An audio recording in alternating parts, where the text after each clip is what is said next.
Nous sommes toujours le lundi 28 décembre 2015 et je voudrais aborder des sujets qui n'ont pas de rapport avec l'astrologie. Ce n'est pas le seul sujet. Comme j'ai dit tout à l'heure, il faut baliser en dehors de l'astrologie, établir des repères en dehors de l'astrologie et fournir des outils en dehors de l'astrologie. Et notamment, ce qui m'intéresse beaucoup ici, c'est la problématique de l'écrit et de l'oral. Je parlerai de mon cas qui est assez remarquable dans ce sens,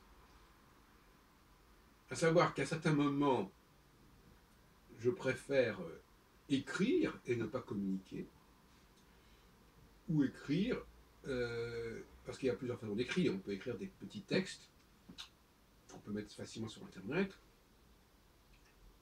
ou bien on peut essayer d'établir, de faire un ouvrage de 400 pages, avec des tas de choses qui viennent se greffer, se connecter.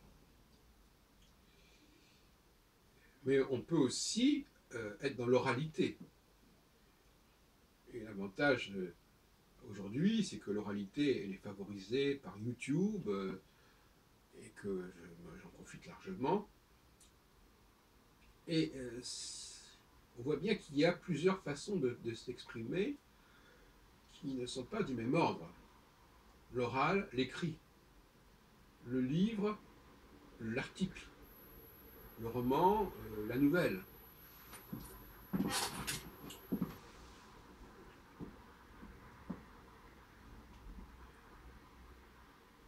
Je trouve qu'il y a une qualité d'expression orale qu'on ne retrouve pas dans l'expression écrite.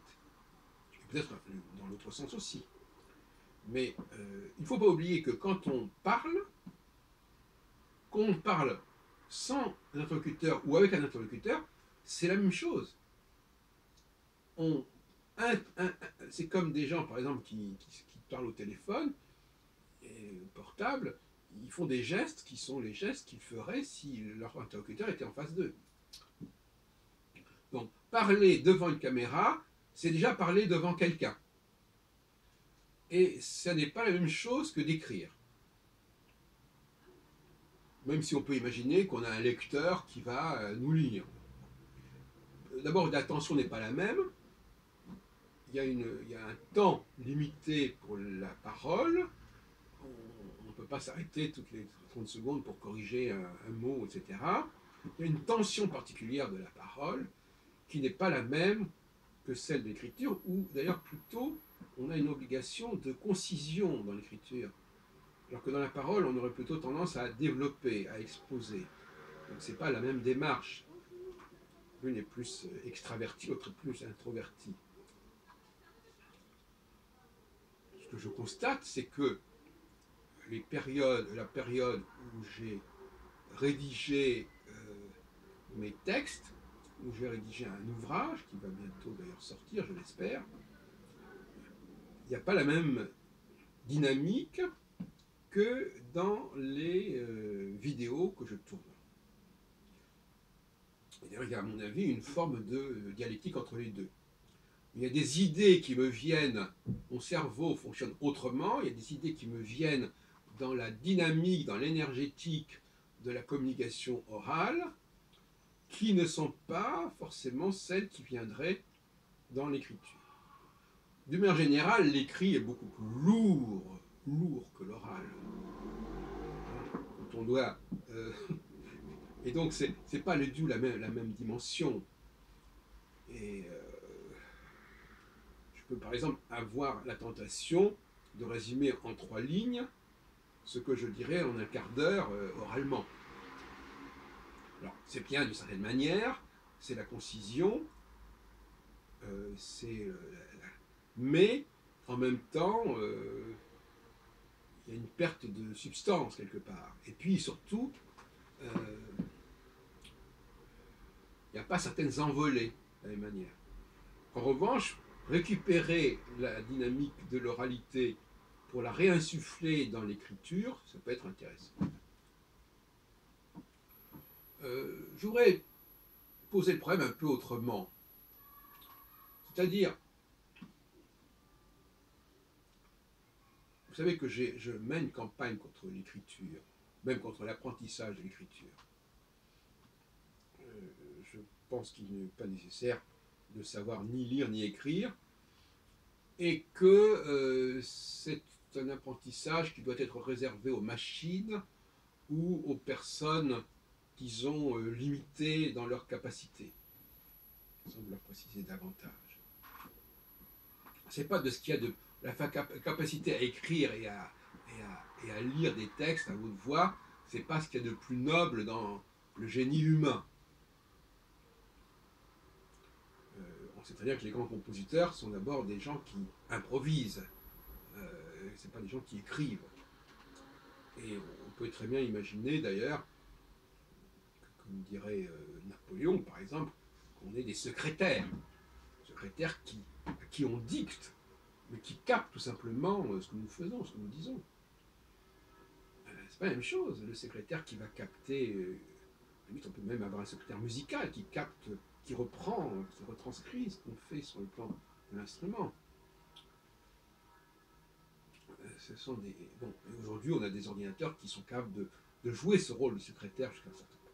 Ils le seront de plus en plus à l'avenir. Mais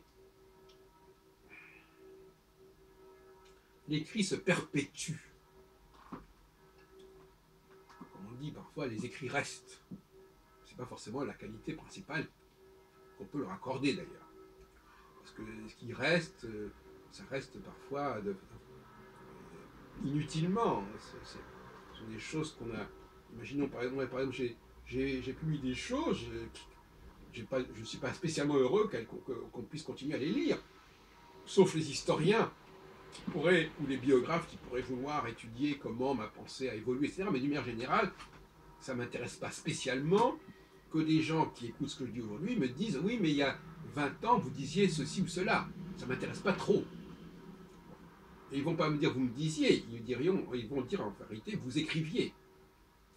Parce que dire bon, finalement, il n'y a pas tellement d'enregistrement de toute façon. Mais de toute façon, la parole est beaucoup plus complexe que l'écriture. La parole, quand on entend quelqu'un dire quelque chose, on se dit, est-ce que j'ai bien compris? Est-ce que j'ai bien suivi le raisonnement? Mais si on a le texte sous les yeux, bon, on croit qu'on sait tout, qu'on a tous les éléments, il n'y a pas de problème, c'est réglé. Donc l'oralité, elle laisse une liberté d'expression, mais aussi une liberté de compréhension, de lecture, mais aussi un certain doute en disant peut-être qu'il n'a pas dit cela exactement, peut-être que ce n'est pas comme ça que ça s'est dit, alors que l'écrit nous donne l'impression que les choses sont bien comme elles sont, que c'est bien comme ça que ça s'est passé. Donc j'ai une très grande réticence par rapport à l'écriture. Même si j'ai publié des clés pour l'astrologie en 1976, quand j'avais 28 ans. Et je n'ai pas de sympathie pour l'écriture, et en même temps, je pense que c'est une discipline intéressante. Pourquoi? Parce que, malheureusement, les gens ne sont pas capables d'écouter. Ils n'ont pas la concentration nécessaire pour écouter.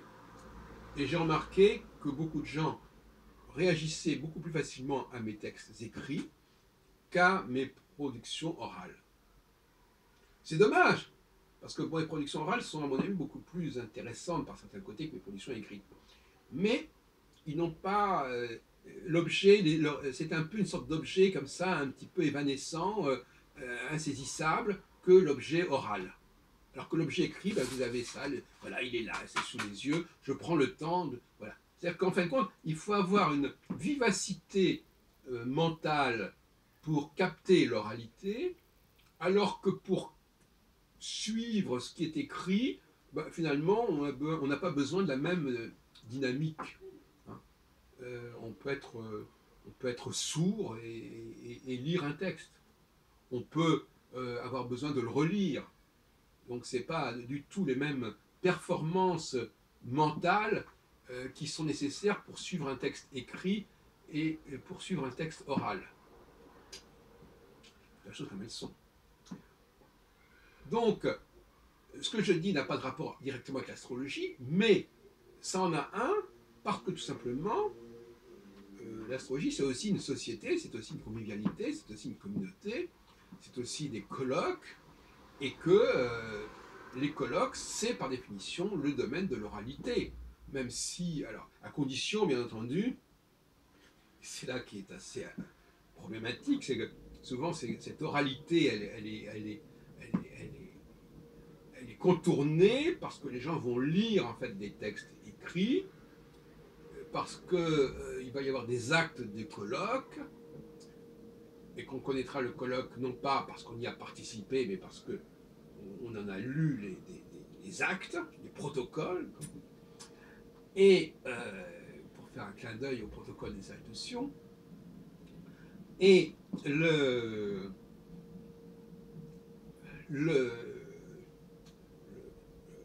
l'oralité, c'est vraiment le propre du colloque.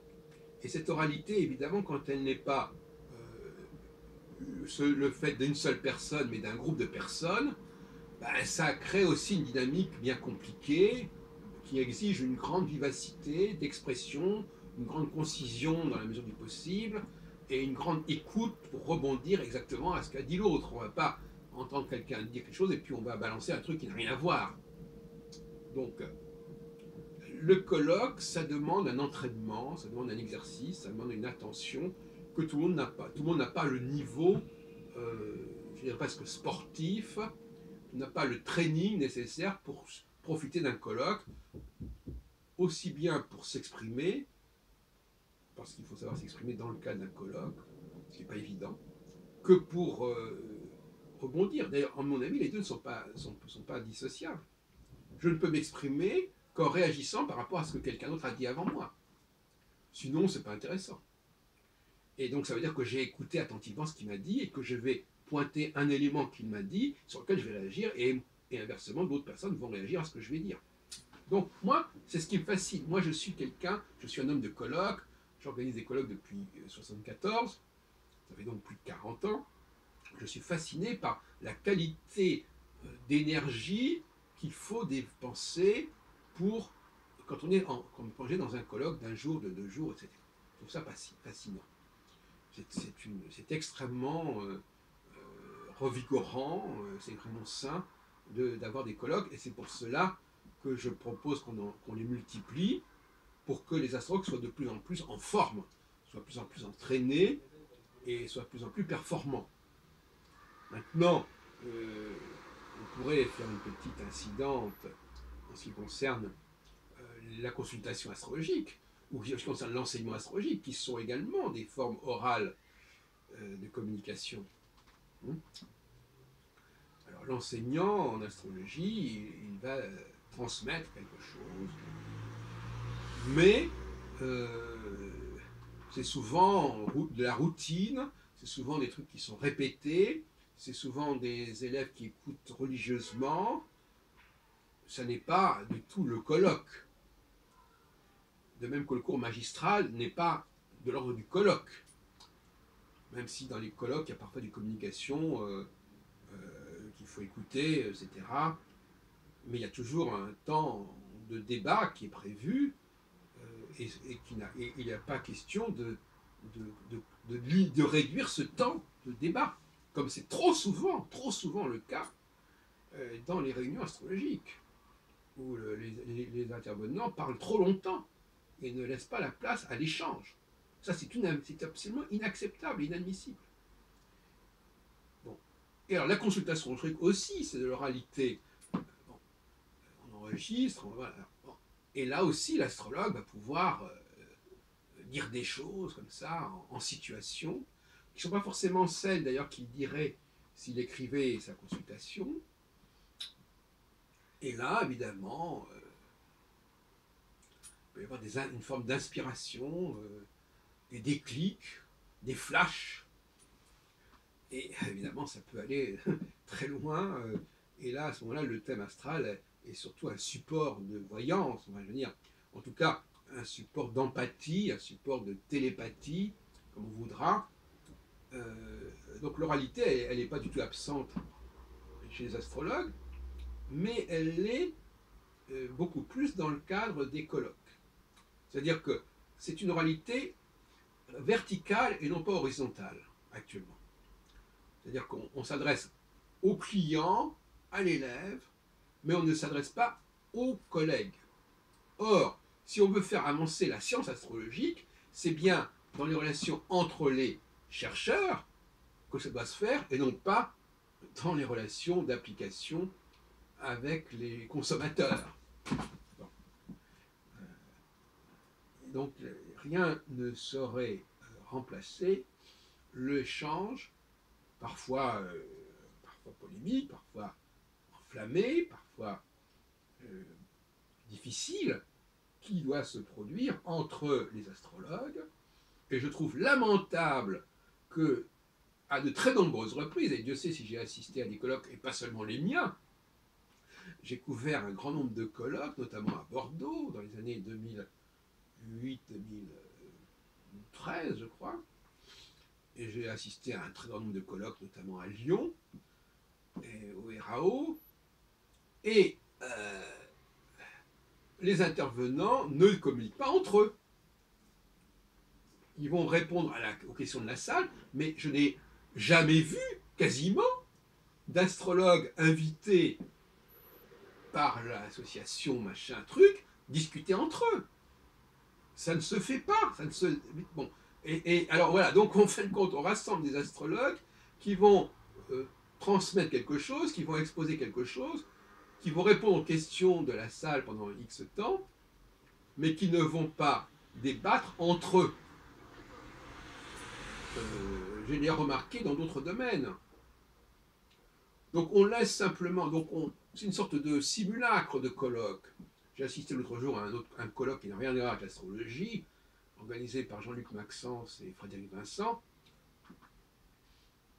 où les questions qui auraient pu distinguer, partager, opposer les intervenants n'ont pas été gérées, n'ont pas fait l'objet de débats.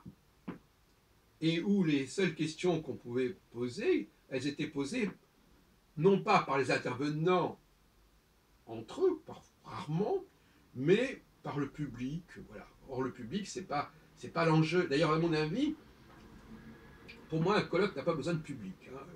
Bon, ça, c'est notre sujet, mais ça n'est pas ce qui justifie le colloque. Le colloque, c'est un rassemblement de pairs qui vont discuter entre eux, où chacun va dire des choses et va pouvoir aussi être mis en question, parce qu'il est évident que celui qui pose une question, il s'expose, il expose et il s'expose, et donc par conséquent, toute personne qui prend la parole dans un colloque peut être amenée à être contestée, peut être amenée à être mise en question. C'est ça la règle du jeu du colloque.